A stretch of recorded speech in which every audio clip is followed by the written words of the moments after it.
Paano nga ito po yung bunga niya?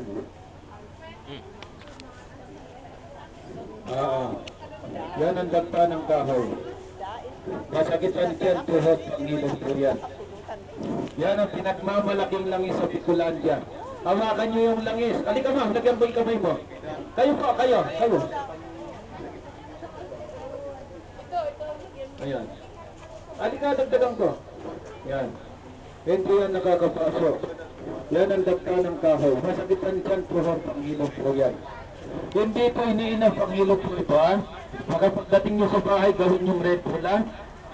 Masagitan tiyan, tuhod, panghilot po yan. Yan ang dagta ng kahoy. Galing po yan ng Albay, Bicolandia. May nararamdaman, manggagamot po kayo? Ipombok na lang po yung number ko.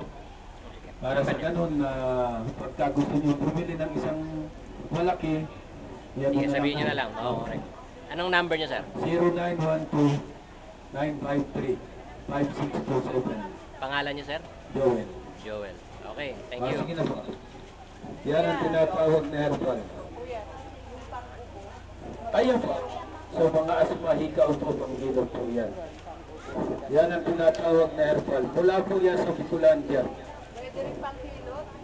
Panghilot po ito. Hindi po ito iniinom ang panghilot talaga ito. Katulad din po ng langis ng nyug ito. Pero ang pagkakaiba lang ng langis ng nyug, hindi pwedeng hawakan yung langis ng nyug. Kaya ito, bago nyo gamitin ito, iinit nyo. Iinit nyo bago nyo gamitin. Masakitan dyan, tuhod, panghilot po yan. Yan ang dagta ng kahoy na kung tawagin ng mga Bicolano tagungirit. Masakitan dyan, tuhod, panghilot po yan. Yan ang pinagmamalaking langis sa Bicol na kung tawagin ng mga Bicolano tagungirit.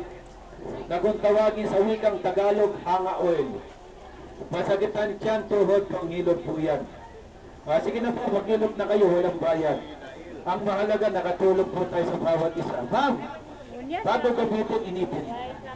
Initin nyo yan. Iinit nyo po yan bago nyo gamitin. Kumaha po kayo ng isang tabong tubig na galing sa termo sa tabong nyo po ang bote. Maliwanag po. Sige na, maghilot na po kayo dahil mas maganda po yung subukan nyo muna.